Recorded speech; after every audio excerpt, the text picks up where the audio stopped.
Hey, everybody, this is Pete A. Turner, executive producer and host of the Break It Down Show. Today's episode features best-selling author Jerome Preisler. Jerome has written, a lot of books.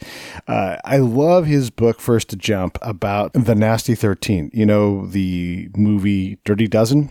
It's based on these guys. They were actual dudes. These were the guys that jumped into Normandy before the paratroopers.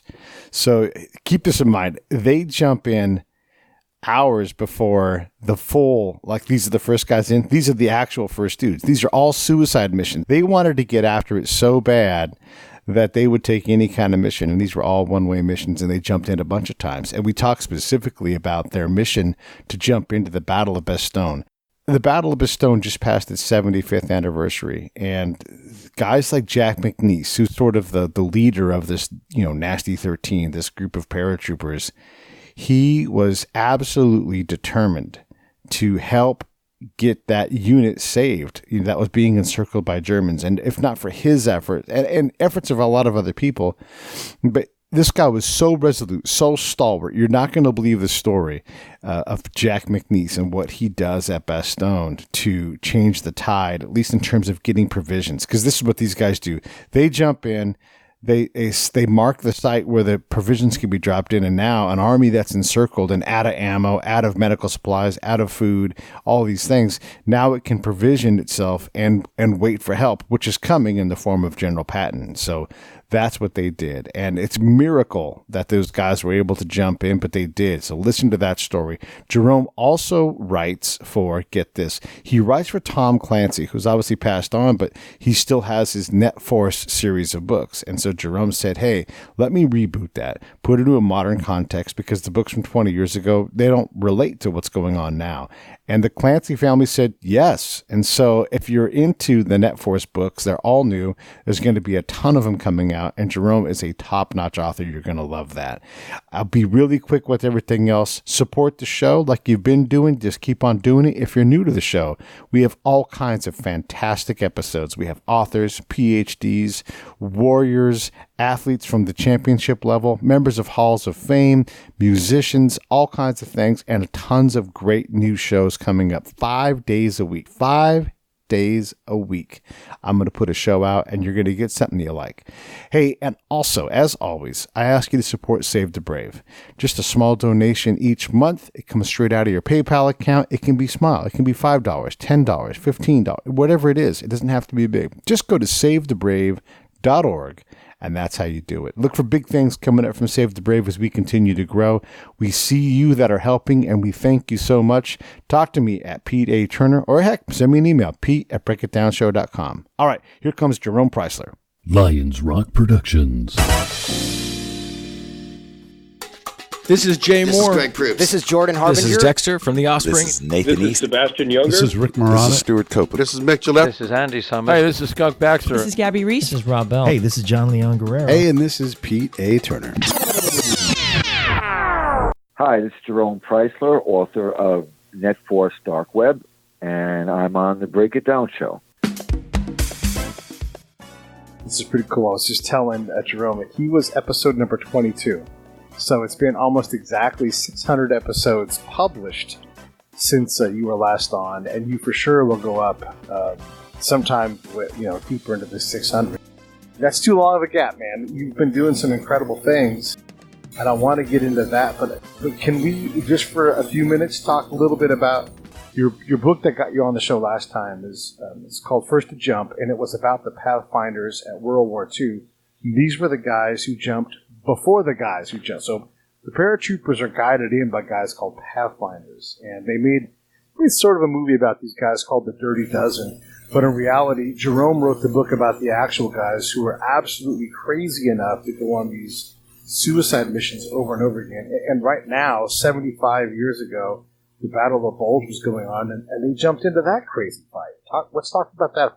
Well, you know what's called the Battle of the Bulge really started when the Germans crossed into Bastogne in Belgium. They had truck sent, I believe it was 17,000 members of the 101st Airborne who were actually, they just completed another operation, so they weren't And this was in the middle of the winter, so they weren't parachuted in. They were, as I said, they were sent in by truck, maybe train. I'm not even certain. They were ill-equipped. They really didn't. They hadn't been rearmed. They hadn't gotten their ammunition. They hadn't gotten new uniforms.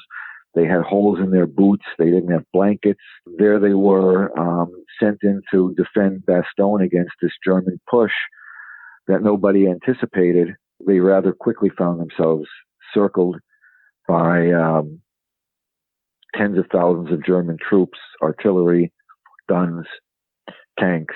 Were obviously vastly outnumbered. They were starving. They were freezing to death, and they didn't have enough bullets to fire their weapons, and they didn't have medicine. An airlift was planned, but the only way they could execute this was to know that there was an area in which they could drop all of these supplies. Of course, there was no GPS. There was no way that they could know from the air what was happening. So they got together a small group of Pathfinders who volunteered for this mission. It was 2 planes full, so it was 2 sticks, 12 to 13 guys. Their mission was to jump down and set off either an orange flare, which would indicate that there was an opening for them to drop the supplies. Orange having been the color of the free Netherlands, or they would have set off a black smoke flare, which would have signaled that the Germans had already closed in and there was no room to drop anything. The very interesting part of that whole aspect is that Jake McNeice, who was the crazy guy who had led the Pathfinders in that particular mission, what he didn't tell anybody was that he never took any black flares with him. So no matter what happened, he was setting off the orange flares. He jumped. They were about 30 yards, I believe, from the closest German tank. And he set off. Whoa. 30 yards? 100 feet? 30 yards. Yeah, they were looking at the tank. They were literally looking straight at the tank when they landed. Holy shit. Yeah. He set off the orange smoke. The airlift took place. Without that, who knows what would have happened to these troops? I mean, there's some historical debate, but in my opinion, there's no way that they would have been. Our Patton's forces could have reached them in time. Certainly, many hundreds of them, if not thousands, would have died. I think thousands. I don't know how anybody would have gotten through. Jeez, wow. Yeah. It is pretty phenomenal. That is as phenomenal as it gets. I mean, you hear these incredible stories, and we won't give Jack all of the credit, but when you understand just how unlikely and impossible this whole thing is, it's jaw-dropping to think that. Yeah, and also it really depended on a break in the weather. Right. Tell that part of the story. It's so good. It was, and I have to refresh my own memory because it's a while ago, but there was stormy conditions. I mean, there was just blizzard-like conditions. There was no break in the snow for a while. The Pathfinders had to turn back the first time they set out. I think they returned to their base in England. They started off again the next morning. Then the weather briefly cleared. They jumped. The planes were coming in from all over. The airlift was coming in from different locations. And as they flew in, there was just this miraculous break in the clouds. And again, this was on Christmas Day, or I believe. Yeah, if you look at the pilots' accounts, they were all stunned and they just thought, wow, it's kind of like a Christmas present.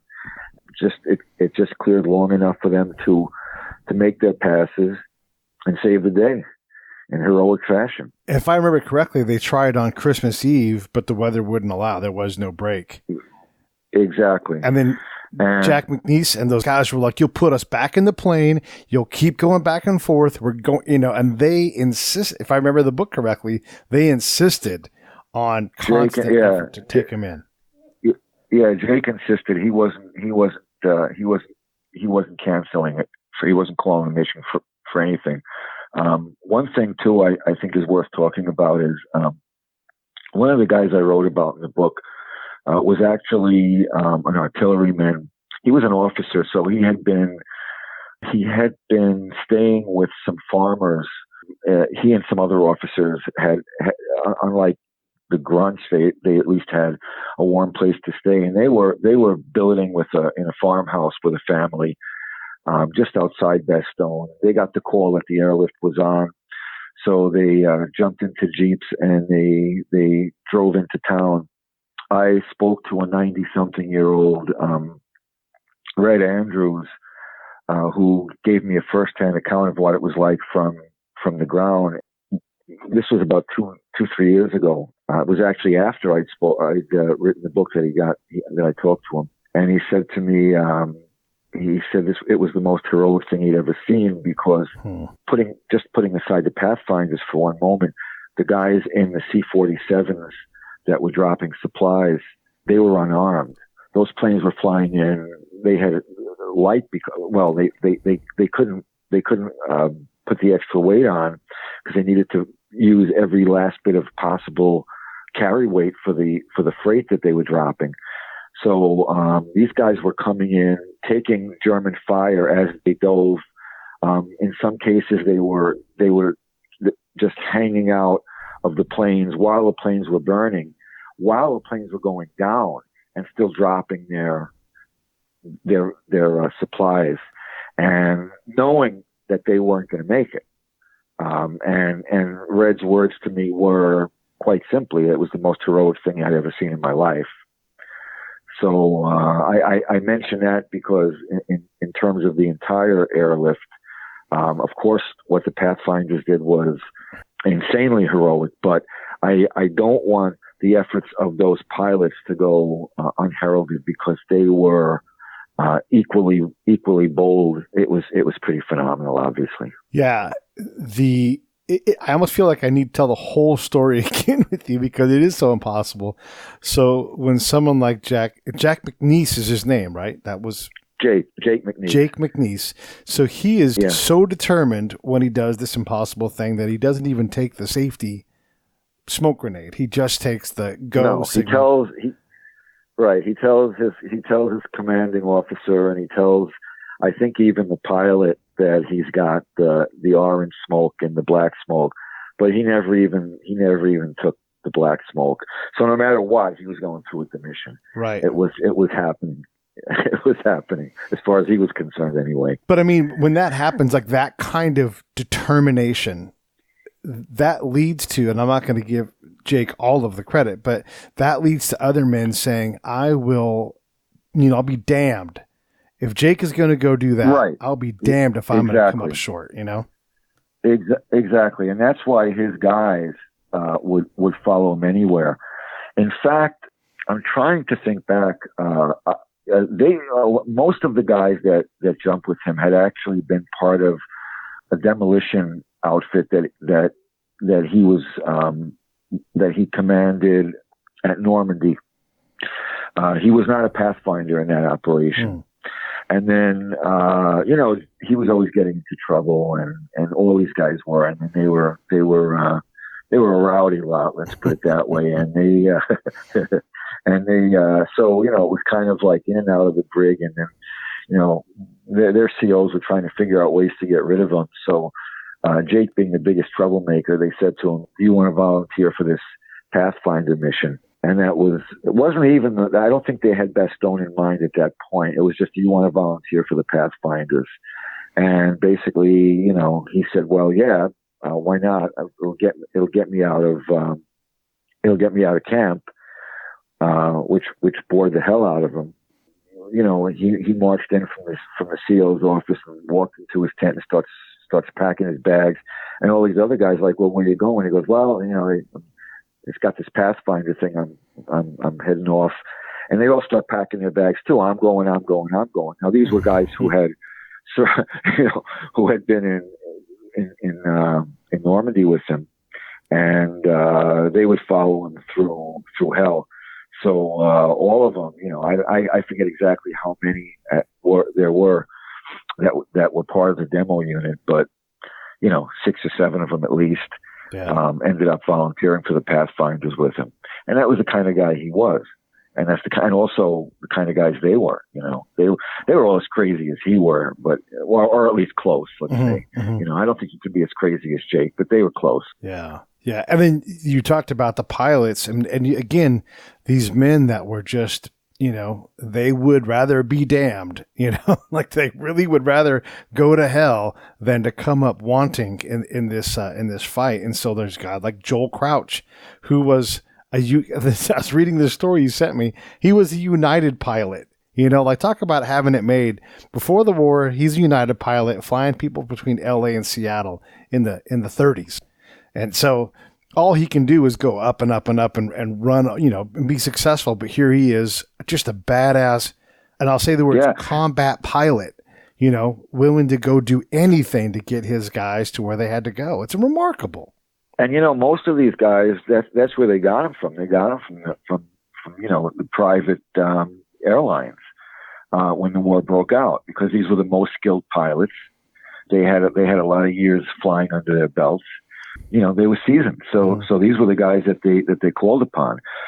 Got somebody like Crouch who had pioneered all sorts of techniques. I mean, he was the guy who led who was in the first plane of the first plane of the first Pathfinder group to leave England, going over the Channel into Normandy. Again, when they flew across, they actually hit a column of cloud that ran, I don't know how many feet into the air, but they were just looking at nothing. They were looking at darkness. Crouch was able to navigate this because of his experience. Yeah. Other guys would have had to turn back. And then when they got over land, they were taking anti-aircraft fire.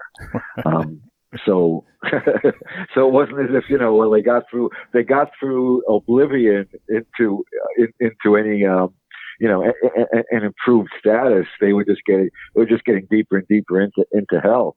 They were making these runs, and then after, the successive waves of pilots who were dropping the guys from the 101st and the 82nd, they would drop a stick, they would fly back to England, and then they would, get shot at on the way in, get shot at on the way out, pick up another stick of paratroopers and get shot at all over again. And what amazes me is that they had no guns aboard. None of these planes had any guns aboard. They couldn't defend themselves. That's the thing that just gets me. They're flying into a hail of fire. And the planes are being hit, like hundreds of times with anything the Germans can throw up. Yeah, and guys are like, the guys are sitting there and the bullets are flying past their ears. It's because they were they were really, really thin. The underbellies of these planes were quite thin, again, because they had to be light. Mm-hmm. They were cargo planes. Yeah, that's the other thing is if you were to think, and again, not 100% the same, but if you think about what any kind of cargo plane today or a large passenger plane, right? Like it's basically the same thing. And these guys are flying these things at their engineered limit. I mean, right on top of it, because the lower you fly, the harder it is to be shot down and harmed. Like, it's hard to use anti-aircraft guns against a plane that's, no higher than the steeples of a church. So these guys are taking, by the way, flight was invented 35 years before this war even happens. Right. Yeah. Think about that. Right. They're just flying like, you're 13 feet off the ground. Like, well, should we get lower? I know. And, it sounds ridiculous to even have to mention this, but it is worth mentioning that, there's no satellite data. Right. There's no GPS data. Mm-mm. So they don't really know exactly what's awaiting them. They don't know what's on the ground. They don't know precisely where the artillery emplacements are. They have some idea because there have been some spy flights. They've had French underground that have been conducting surveillance. Mm-hmm. But again, how long does it take from for a report to get from France to headquarters. Right. It's not instantaneous. They're not online. Yeah. And again, any information that's passed, right, here's the rule of spies, that information is compromised. So you're really going off of the best information available, which you have no idea if it's any good, Right. you know? And that's why they didn't know that's one of the reasons they didn't know how high the hedgerows were. Right. They had photo surveillance, photo recon, but they were expecting hedgerows that were like, I don't know, 3-4 feet. Mm-hmm. They weren't expecting to be landing in 15, 20 foot hedgerows. Right. Right. Yeah. It's just such that's why I wanted to spend some time with this, because to understand this endeavor, and how many, I mean, Patton's audacity to, tell his generals, figure out the path that we're going to take, and then go ahead and start going before he even attends the planning meeting where he says, we'll be there in 48 hours. Like, that's audacious, just to say, yeah, this is of course we're going to be there. This is what we do. All of these things over and over again, these men all just doing impossible things and putting themselves not even second or third, but last. That pilot that you're talking about, that's hanging out of his plane, making sure that last load goes out. He's jumping in behind lines, and he's not prepared for that kind of, an escape. No, and they were at different points. They were flying really low. Mm-hmm. A lot of these planes were burning. That was one of the things that really struck me when I talked to Red and read a lot of the accounts. The planes were on. A lot of the planes were on fire, and the guys were still dropping their loads of supplies. The supplies were color coded. Each the parachutes to which the crates were attached were different colors to indicate what this, again, we're talking about Bastogne now, to indicate whether, because they had, obviously, once they hit the ground, they had to move very quickly. So they had to know, did this unit need medicine? Did this unit need ammo? Did this unit need uniforms? So they were coded accordingly. And they had to load them. They had to, knowing what the colors were, they had to load them onto these trucks quickly and get them onto them. And also getting back to the Pathfinders, we're jumping all over but getting back to Normandy, it's when they jumped, they had 15 or 20 minutes in which to set up their beacons. And the beacons it wasn't just a single. It wasn't just that they put something on the ground. They were setting up what they called the T, which were panels of lights. The T was, if you picture, a plane coming in, the long part of the T, the vertical bar would have been equivalent to a runway, and the crossbar would have been equivalent to, actually would have been where they, at the point where the vertical bar met the crossbar is where they were supposed to drop the guys from the 101st and the 82nd. Yeah. So all that had to be set up along with a radio beacon to that the planes were following in, all within 15 minutes. Yeah. And in fact, it didn't happen cleanly. It was very chaotic. Because of the weather, because of the fire they were taking, a lot of planes were coming in way off the mark.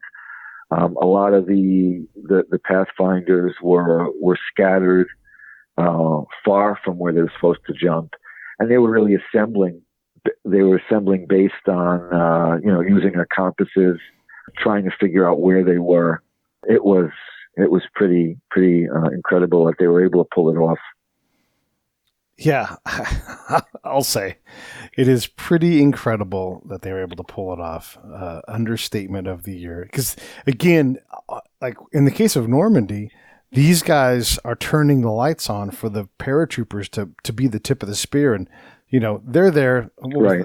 They're the tip of the tip of the tip of the spear. They were there ahead of them. And if they fail at their mission, thousands of people are now not going to have that light to guide them in, and they're still going to jump no matter what, but now they really have no chance. And so it's just all of these things is, Jerome, thanks for telling that story, man, because it is so illustrative of what it means to go do this kind of, this just kind of crazy work that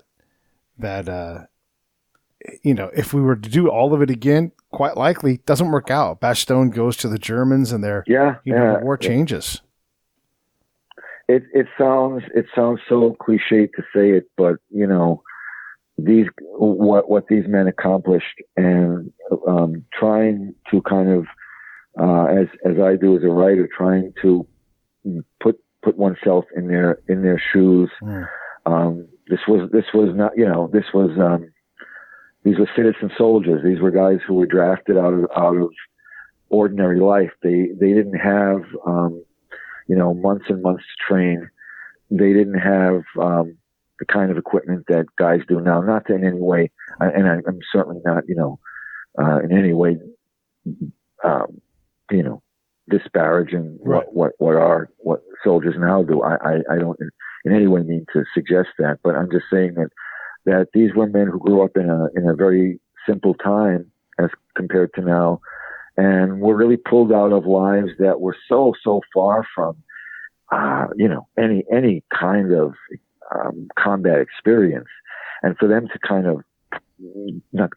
for them to mobilize as quickly as they did, to train as quickly as they did, and to have the guts that they did, is something that endlessly amazes me. I'll never stop being amazed by it. It is, in terms of our position, obviously other people have different points of view, but it is truly the pinnacle of, like, I know that we put people on the moon, but this is such a bigger, harder, more consequential problem than even that. So it's because they weren't getting shot at when they landed on them. Right. The adversary was the vacuum of space, which is not nothing to laugh at, but yeah, it was. This was not a simple. Right, there was the great void of space, so we don't want to diminish that. Right. Hey, this is Pete A. Turner from Lions Rock Productions. We create podcasts around here, and if you, your brand, or your company want to figure out how to do a podcast, just talk to me. I'll give you the advice on the right gear, the best plan, and show you how to take a podcast that makes sense for you, that's sustainable, that's scalable, and fun. Hit me up at pete@breakitdownshow.com. Let me help. I want to hear about it. We don't want to diminish that. Right. Yeah, but really, you have people purposely trying to kill and defeat you constantly in different ways and trying to deceive you, and there's so many different ways this could have gone in a not so good outcome for us. So it's just it's remarkable, and I love that we get to spend time talking about that, especially as we think about the anniversary. But let's talk a little bit about your national bestseller. Kind of, I don't know, would you call it a reboot? Is that what it is for the your Net Force series? This is like a reboot, or how would you characterize your Tom Clancy book? Yeah, that's a pretty good word for it. Reboot, relaunch. The series is called Net Force, and the first book, which is out now, and as you point out, just became a national bestseller, is called Dark Web. Net Force was one of 3 series co-created by Tom Clancy in his lifetime, other than the Jack Ryans. Mm-hmm. Back in the mid-'90s, when Net Force was first published, I wrote one of the other series, one called Power Plays, and I wrote that for about 8-10 years. Back in I don't know, sometime around 2010, I guess, Net Force, Power Plays, and the other series, which was called Op Center, all ceased to exist, and it was a lot of internal stuff going on in publishing. Mm. So and they were all selling quite well. Be that as it may, so I really thought that was behind me. I didn't think I was going to be doing any Clancy franchise related work. And then some years passed, and I got a phone call, and some of the people connected with the estate had asked me, and the publishing rights had been considering relaunching Net Force. They asked if I would be interested. I certainly was. What really hooked me was that I was asked whether I would like to kind of pick up with the original continuity or reboot it with new characters and update the concept. And I thought that was important because NetForce really deals with cybercrime and cyber warfare.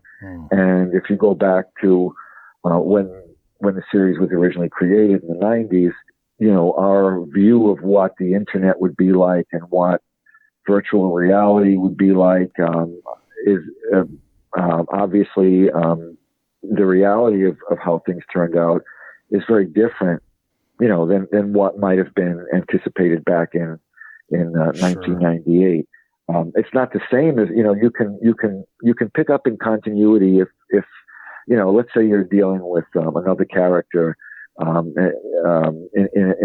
a situation that really doesn't involve the internet, cyberspace. If it's just sort of a political thriller, you can age the character a number of years and just sort of pick up a few years later. Right. But if the technology really is different, I think the best route to go was the one I took, which was to reboot it. So that's what I did, and it took a lot of there was a lot of stuff that we had to get through in order to really launch the series. So it took a while, but we got it done. How often are you going to be putting books out? Initially, we've got 4 books coming out, 1 a year. The first one just came out. In between each novel, we're going to be doing. I'm going to be writing an e-novella, so it'll be the novel. The first book just came out. They'll come out every November, and the e-novella will come out late May or June, something like that. First one's already written. The first one's called Eye of the Drone, and you can actually pre-order it on Amazon. And it's one of my most fun things I ever wrote. I totally love this novella for a lot of different reasons. And it's actually a prequel to the book that's out. Okay. The book opens. The first book opens with one of our my heroes, or the heroine. Her name is Kali Alcazar, and she's what's known as a gray hat hacker, who's someone who's in her case, she's wanted by every country on earth and every law enforcement group on earth, and she's a person who hacks according to her own moral code. The story opens with her being pursued by a CIA manhunter who kind of knows that she's on the side of the angels, but has been tasked with bringing her in.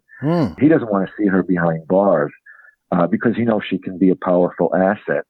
And he also knows that from having tailed her around the world, and as it turns out, been involved in an adventure with her previously, he knows that she's in the right, her heart's in the right spot. The e-novella really kind of tells the story of how they first encountered each other 3 months before the opening sequence of the first novel, if you can follow that. Yeah. Okay.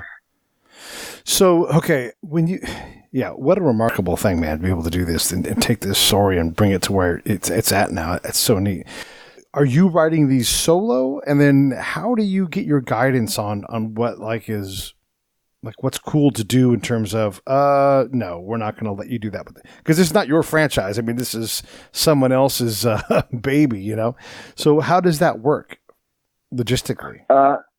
Really, it's up to me at this point. Okay. I think one of the reasons that I was first became involved in this was that I had worked with Tom when he was alive, and I knew the parameters of writing one of these series. So there was a lot of trust in terms of what I could do. I understand the dynamic of writing something for the Clancy franchise. So at the same time, I also realize that it's important, in my view, to grow our readership. A lot of people I was telling a kid at my local bank, I was putting some money in the bank or something, and kid knows I'm a writer, and he said, "Oh, what are you working on?" And I said, "A book called Net Force that was co-created by Tom Clancy." And he goes, "Oh, he did something besides video games?" And so I mean, that's the time we live in. So really, it's important for me to realize, I think there's an object lesson there, and that is that you have to realize that a lot of time has passed, and whereas it's obviously really important to know what Clancy readers expect in a novel. It's also it's equally vital that I reach 25-year-olds who don't, and who are looking for something to read, and who are interested, and who know about the internet and know cyberspace, but they're into video games, or they've seen The Matrix, and they're looking for a book that they can identify with. Yeah. So I think that's my long-winded way of saying that, with my experience, I really have, free hand in what I'm doing here. Yeah, that's neat to be at that point in your career. And so you're going to do this, gosh, indefinitely, right? I hope so. There was a point at which, as I said, between that first phone call and the time we actually relaunched the series, a number of years passed, and the project stalled out for one reason or another. And about 2 years ago, I spoke to my agent, and I said, "Look, with everything in the news about cyberspace and the internet, I think this is the time to really relaunch the series." So we contacted the powers that be, and we said, "Look, let's try to roll on this thing." It was, so the major thrust really came from me and my agent, and we got everybody else on board. So, and the reason I say that is that, yeah, I mean, it's a dream come true that we got it going, because it was a group effort. We have a great publisher, Hanover Square Press, which is a division of Harlequin, which is a division of HarperCollins, which is a division of who knows what. No, I think we can stop at HarperCollins. But my editor is great. They're really forward-thinking. They're really into it. And knock wood, they've done a great job getting the book out and getting a lot of copies onto the shelves. So, yeah, I hope to do it indefinitely.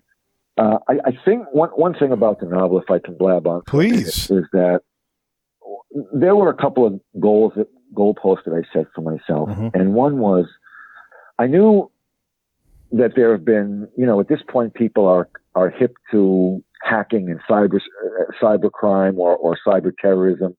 There have been movies, and we know about the big stuff. And there have been movies where the power grid goes out. There have been movies where the planes, the air control system goes haywire. So a lot of the big stuff that, of course, you want to have in a novel like this, because it's an action novel, has been, it's something that people know about fairly widely. Right. But what I wanted to do was, in part, let people have a story that showed what happens to the average person, what happens to just the guy, me and you and the guy on the street, and the guy who's trying to save up for his house, and the guy whose wife is ill and needs a few bucks, and they get kind of pulled into. They're affected by cybercrime. I don't want to give away too much of the plot, but I really want to show how it affects the ordinary person. And I do a slow build in the story from what looks like a bank, kind of a cyber bank heist, to something that ends up being an act of international terrorism, cyber terrorism. But I think it was very important for people to understand that cybercrime affects them in ways that might not be quite as grandiose as the power grid shutting down, that it can hurt them in ways that are more subtle. The other thing I tried to do, because I do create what ends up being a superbug, I call it Hecate in the story, and it's a bug that can endlessly transformative. It keeps changing itself into something else. What I wanted to do was again show how a malware infection spreads. I had spoken to some people who were involved in cybercrime, in solving cybercrime, and I'd spoken to a lot of computer security people in the course of plotting this out. And one of the first things I was told by a guy in the FBI was, way before, and I think a lot of people have heard the term the Internet of Things, which to those who haven't, refers to kind of all the gadgets that we have that are plugged in, the home security cameras, the smart refrigerators, the smart coffee makers, the smart toothbrushes, the smart whatevers, smart cars. Those are all our phones, all those things that are these gadgets that are not well protected against a malware infection. They don't have the kinds of firewalls that your desktop computers or your corporate networks have. So what I was told back a few years ago by the FBI was, well, that's what we're really worried about, because it's through the Internet of Things that a cyber virus will spread. More recently, I was talking to a security expert. This is while I was actually midway through the book, and she was telling me, well, what we're really afraid of now is near-field communication.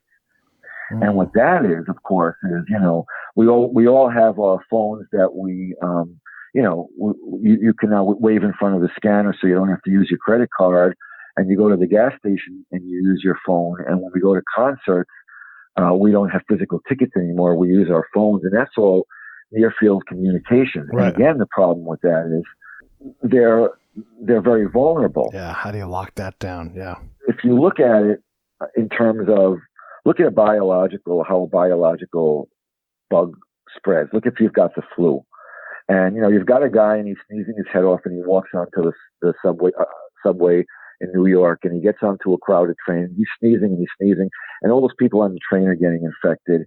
And he leaves the train and he walks into a coffee shop and he's sneezing, and everybody in the coffee shop gets infected. Now let's look at somebody who has a smartphone that's been infected, and they walk onto the subway and they use it, now in New York at any rate, and also in Washington, D.C., and probably in all, I have been to Chicago lately, but it's probably in most major cities within the next few years, all these Metro cards and these, that you used to get onto subway systems will be replaced by near-field communication scanners. Here in New York, they're already at my local train station. They're already on Times Square at Grand Central Station. So you use your phone. Your phone's infected. It spreads via the phone. Again, you're like the guy with the flu who now has spread it through the subway system. You get on the train. You get to work. Before you get to work, you use your phone to buy a Starbucks coffee. It's just there are just all sorts of vectors of transmission for an electronic bug. So it's a scary proposition, and security experts have not yet figured out how to nail it down. And so I use that in NetForce Dark Web. Yeah, it's that whole thing you're talking about. Because I've done quite a bit of research on my end through technology, or for technology with the shows that I've done, like Popping the Bubble. And the idea of a lot of these technologies, shared web access, almost like an Airbnb for your wireless signal to monetize that requires enough permissibility that a firewall is sort of like, it's a great place. Mr. Robot, that show, they use a thermostat to get in to do some hacking, because these things are connected, and the security on them isn't what they are. And then who's got the money, in a giant, imagine the Pentagon and how many Internet of Things could be attacked, like it's just, you could spend $1 billion just getting all that stuff up to speed. Yeah, and there was, I think, last week there was a story in the news about a security camera that was hacked by some guy, and it was in a little girl's room, and this was in all the newspapers. And actually, it's what happens with just using security cameras, for example. Most of these cameras, all of these cameras come out of the factory with defaults. Mm-hmm. And what you're supposed to do, if you read the manual, is you change the default password to your own personal password.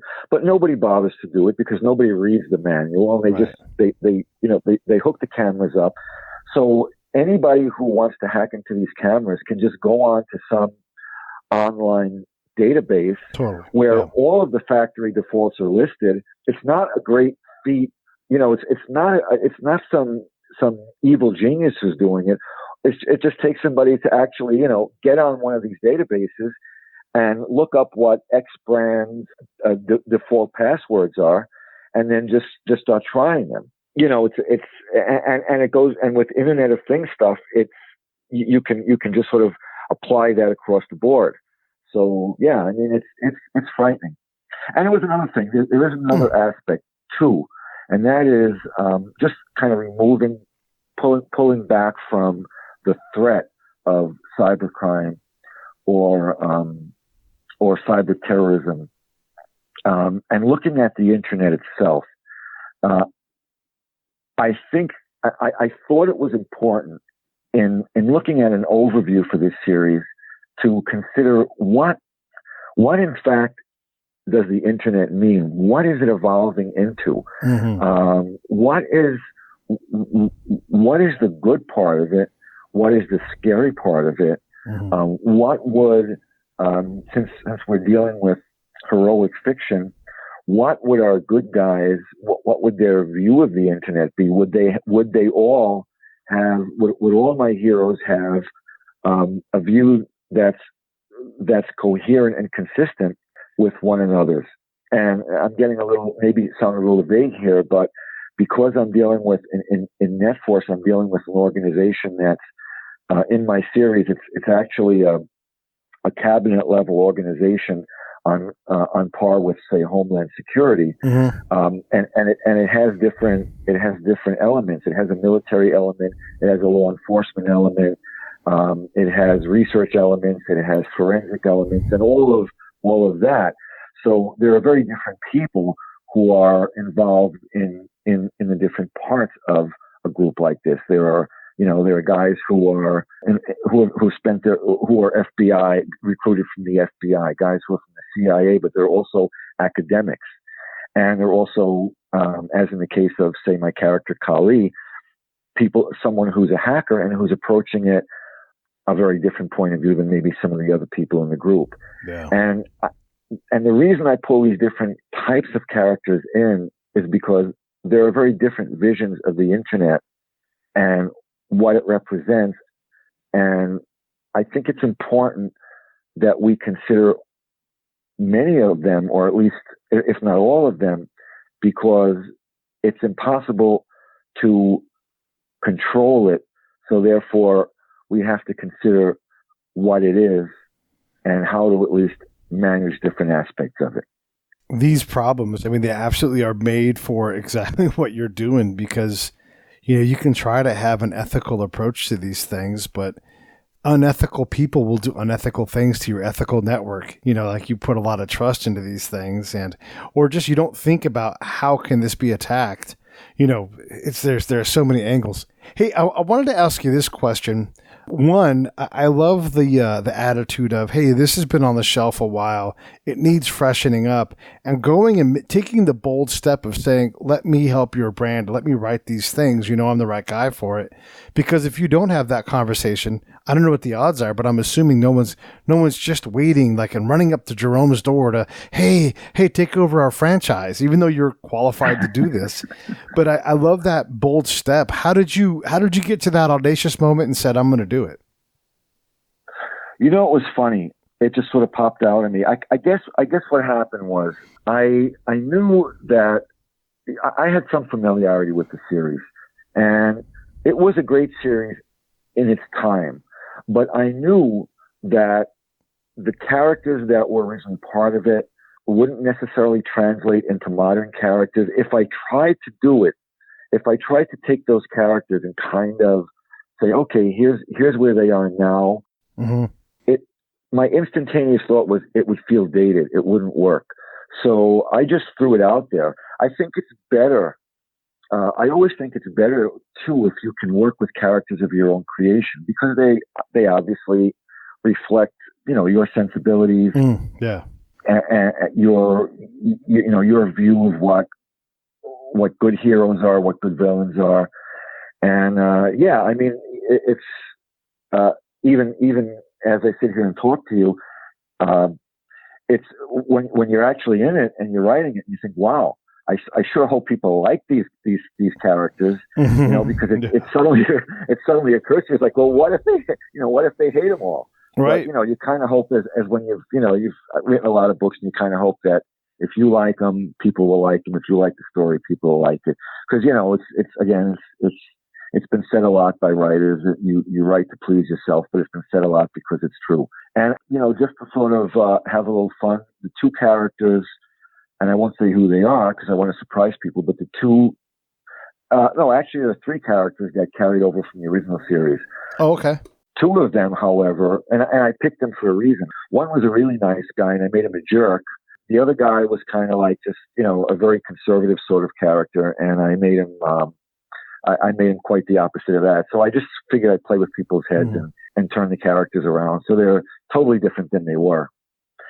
So if somebody loved them, hopefully they'll get a kick out of what I did with them. Yeah. And not hate me for ruining the I hate you. Damn it, Jerome. Come on. But the time was right also because people are familiar with reboots.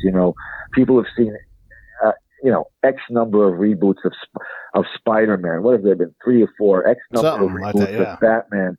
So and the characters obviously change a lot. The Batman of today is not the Batman of Adam West and the TV show. So, it's something that I think is very much in people's sensibilities for movies and television. And I think at this point it can carry over successfully into books. And knock wood, so far it seems to be catching on. Yeah, no, that's awesome. I love that you are getting a chance to do this. And then the other question is no matter how many times you write these books, you're going to have 2 names above yours. You have, as an author, right? If you tell your young Jerome, like, listen, here's going to be the deal. You're going to have these incredible opportunities. You're going to write all these books and make money doing what you love. But Tom Clancy's name is always going to be above yours. How does an author deal with that? I mean, you get to write your own books in your own time, but this is going to keep you busy. When you look at ways to be an author, you have bigger, more grandiose visions in your head. Like, I'm going to be like Stephen King or, whoever it is, right? But you have this wonderful success. It doesn't get bigger than a national bestseller in pre-sales and all you've done it. But there's always that thing where Tom Clancy's going to be above you. It's a good question. And I'll tell you, in my case, I truly don't mind, and I guess it's for a few reasons. The first thing is that, for me, I started writing when I was 11 years old. I wrote my first novel, started it when I was 10 or 11. I started writing longhand on just loose leaf paper, right, and taught myself how to type. And by the time I finished it, so the first part of the book, which I still have, is all, in pencil. It starts out in pencil, ends up being in pen. You see the evolution, and then it ends up being, and it is typewritten. I got into it because, it was just something that I loved to do, that was, for me, it saved my sanity even as a kid, and as an adult even more so. So writing is just what I do. I really never got into writing to see my name in lights, or to think of my or worried about being famous or anything like that. I just want to be able to have a career writing, and that's always been my attitude. But that kind of transfers. In other words, let me try to articulate this. For me to take that to the next phase, I've written a lot of books under my own name. I've got a book coming out next year that's a Civil War narrative history. I've written all sorts of novels just under my name. for me to be able to work in this universe, actually have people pay attention to it because it's part of the Tom Clancy franchise, is something I see as a blessing. I don't see it as any kind of negative. It's a positive to me. I feel very privileged to be writing a book that's in the Clancy franchise. There were only 3 that he created. So for me, or co-created. So for me, maybe it's funny, but I don't look at it that way. I don't really worry about the names that are above mine or below mine. I really just kind of worry about the whether people are going to read it, and if a lot of people are reading it, if some of them come to it because they like my work, if some of them come to it because they're fans of Clancy, if they come to it because they like Tom Clancy, and then say, hey, I like the way this guy Jerome writes, whatever way it is, I'm fine with it. As long as people are reading it, that's great with me. Yeah, and I think that's why I wanted to ask the question, is because there are folks out there that are trying to figure out how to write, and it's less about where you end up and can you earn a living, a real living, writing books, because that's exactly what you're doing. You get this great ability to create and sit down for 10 hours with a yellow pad and some ideas and work, and then go, well, I need to work another 10 hours. It's a remarkable thing. And man, I just appreciate the heck out of you coming on and talking World War II with me and talking about the new series. And I'm just super excited for you to have all of this hard-earned good fortune. And it's called NetForce Dark Web. It's out on Amazon. It came out in November. You can get that now. And then there are more books to come, novellas, that kind of thing. And this is what Jerome does. So if you guys want to support, go to Amazon, get the NetForce books. And then I always rate these things 5 stars, provide a review. Even if the review is simple, that makes the computer say, hey, people are reading and writing about this book, and it bumps it up in the ratings, and it helps celebrate what Jerome is doing and the stories he's creating. And man, again, I appreciate the heck out of you for coming on the show. Thank you. I always love being on.